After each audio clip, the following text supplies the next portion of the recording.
Bonjour à tous. Du coup, je m'appelle Raphaël Maisonnier et je me suis toujours dit qu'un jour, je serais prof.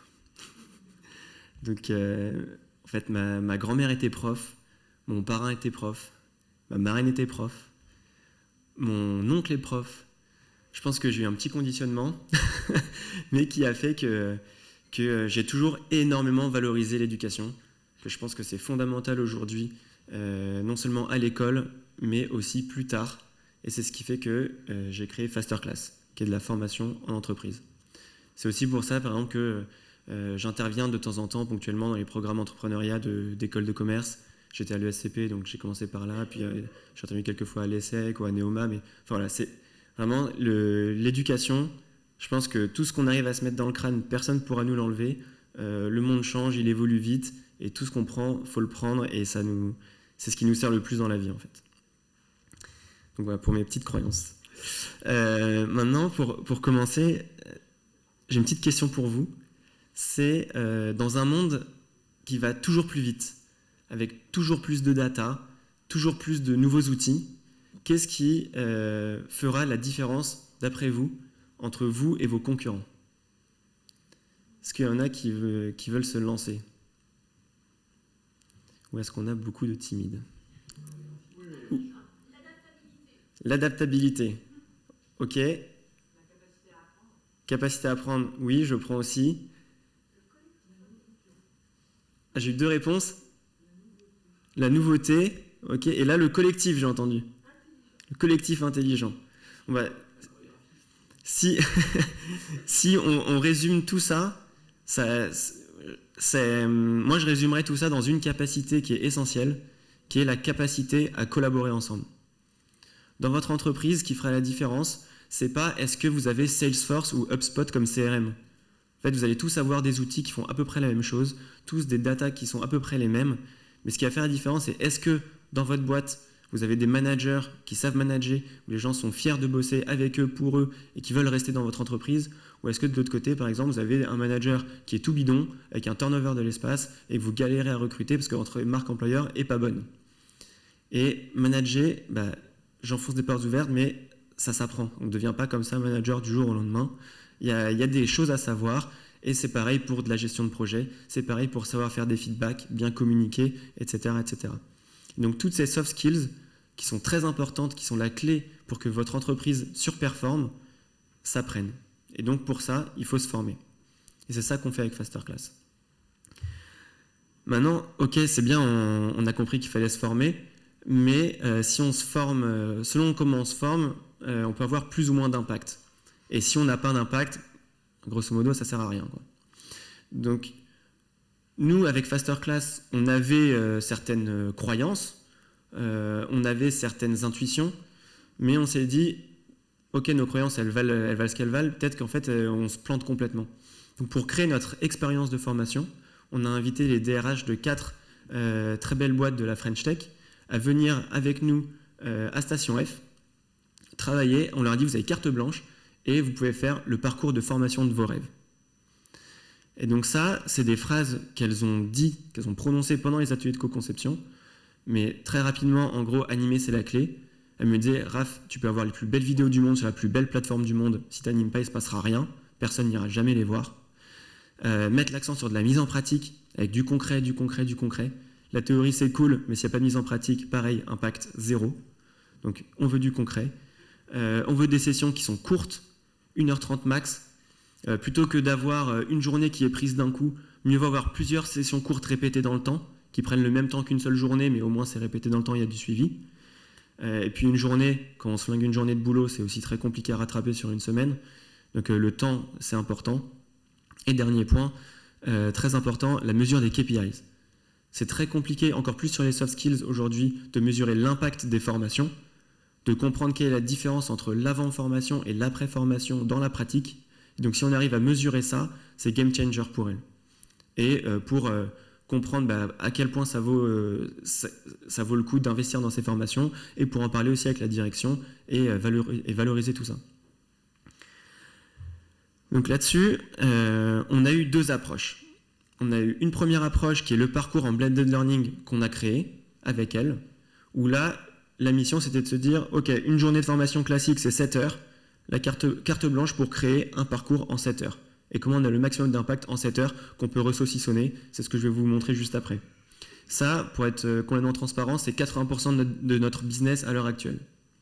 Ensuite, on a une deuxième approche qui est qu'on veut former à très large échelle, où là, je sais pas, c'est ce qu'on fait par exemple avec du Louis Vuitton, enfin, ou des très grandes entreprises comme ça, où là, il y a des centaines, des milliers de personnes à former, on a des parcours complètement asynchrones en e-learning, et comment est-ce qu'on fait pour avoir un maximum d'impact avec ce genre de parcours. Et ça, c'est plutôt 20% de notre business. Donc maintenant, sur le parcours blended learning, parcours hybride.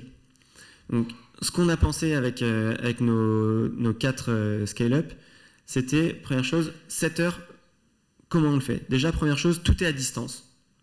Donc il n'y a pas de perte de temps dans les transports, de frais cachés avec du train, de l'hôtellerie, des frais de bouche, etc. On n'a que à cliquer sur un lien et à se connecter. Ensuite, on veut de la mise en pratique dans le temps. Donc là, vous voyez, on a 4 Faster Camp. Donc on forme par groupe des cohortes de 12 personnes. 4 Faster Camp avec le formateur et les 12 personnes qui sont formées. C'est par exemple tous les mardis de 11h à 12h30 pendant un mois, 4 mardis consécutifs. Donc on a un rythme comme ça qui s'installe.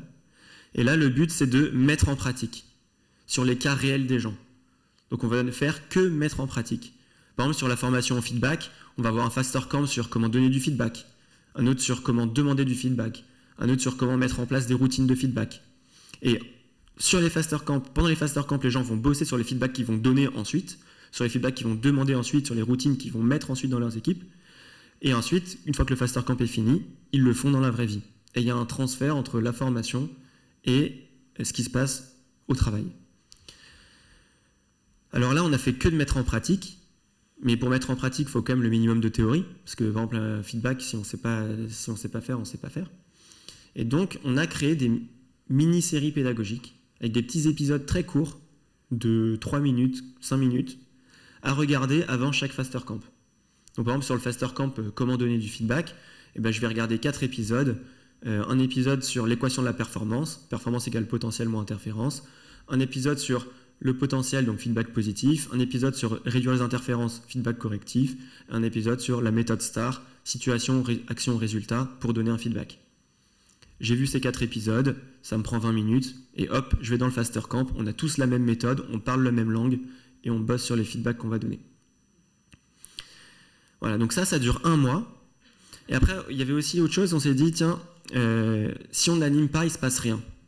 Et animer, c'est souvent un rôle qui est un peu ingrat, un peu chiant, ouais, désolé. Mais c'est aussi des trucs qui ne sont pas hyper sympas, du style, est-ce que tu as bien vu la vidéo, regardez qui a vu les vidéos ou pas, est-ce que, n'oubliez pas de vous connecter au Faster Camp demain de 11h à 12h30, etc. Donc ça, c'est un rôle qu'on ne veut surtout pas que nos clients le jouent, parce que c'est pas hyper sympa pour eux vis-à-vis des apprenants et de faire la police ou la maîtresse d'école. Donc ça, nous, pareil, on a un community manager chez Fasterclass qui s'occupe de ça, avec plaisir, c'est son job, et puis maintenant, on a nos petites techniques, ça se passe super bien avec le sourire, et on crée un groupe de promo sur l'outil de l'entreprise cliente. Ça peut être Teams, Slack, Discord, WhatsApp, on s'en fiche, votre outil. Avec tous les apprenants, on crée une communauté apprenante, on répond à toutes leurs questions là-dessus. Ils se répondent aussi entre eux aux questions qui se posent. Ils s'expliquent comment ils ont fait tel ou tel truc. Et en plus, ça nous permet de faire des petites relances. N'oubliez pas, demain, on se retrouve avec de 11h à 12h30 pour le Faster Camp numéro 3, comment demander du feedback. Cette expérience de formation, elle est valable pour toutes les formations qu'on propose, qui sont toutes liées aux soft skills, que ce soit du management, que ce soit de la prise de parole, du feedback, de la gestion de projet, de la gestion du temps, comment collaborer dans un environnement hybride, les fondamentaux du design thinking, etc. On a 10 formations aujourd'hui, on les implémente toutes dans vos LMS, elles sont toutes disponibles en français et en anglais, donc on peut vraiment former tout le monde sur ces sujets-là. Et avec une mise en pratique dans la durée. Je vois qu'il y a des petites photos qui sont prises, donc je laisse un peu de temps. Mais vous aurez la présentation aussi, normalement. Ah, c'est pour le sourire, surtout, c'est ça.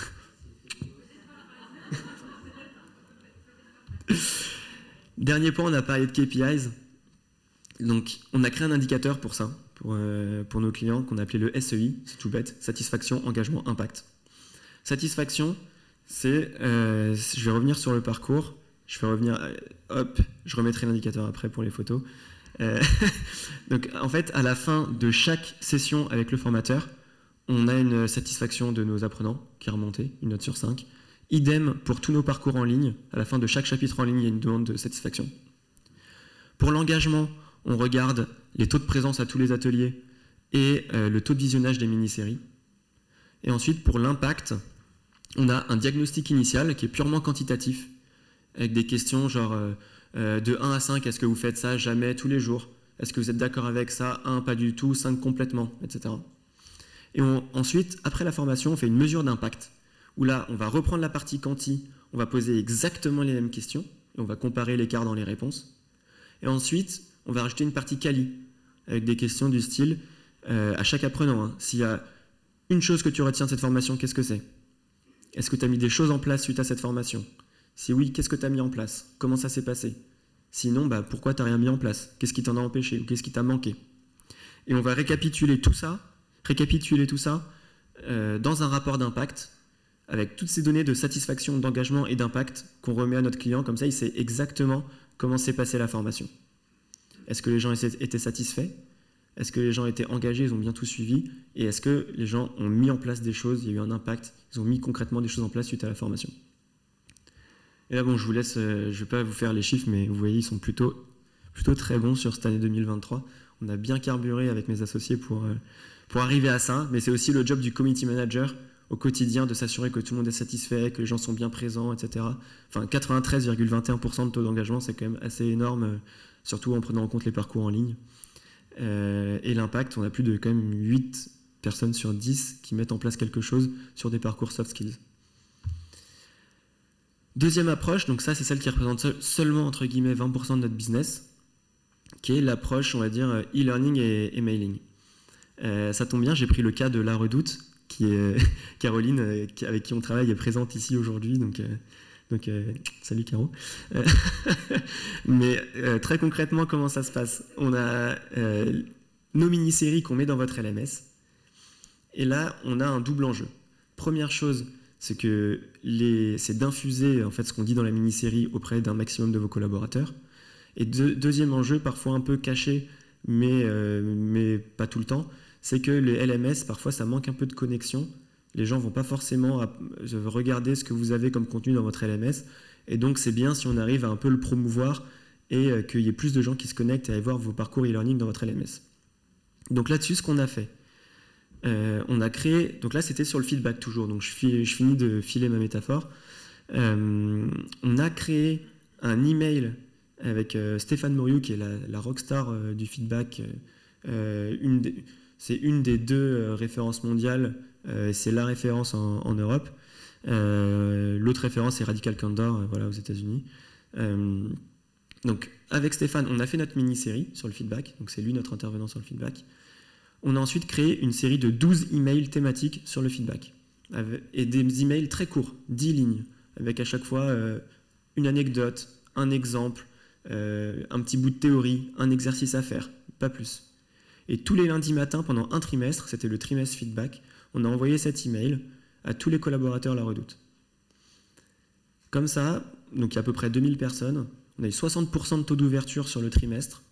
Donc 60% de taux d'ouverture, je ne sais pas si vous vous rendez compte, mais c'est quand même assez énorme. Souvent, les boîtes avec lesquelles on discute, c'est plutôt entre 10 et 20% pour la com interne sur les taux d'ouverture. Donc 60%, c'est vraiment énorme. Même ceux qui n'allaient pas voir la mini-série, en fait, on infusait le feedback chez eux grâce au mailing. Ils pouvaient en parler à la machine à café s'ils le voulaient le matin, etc.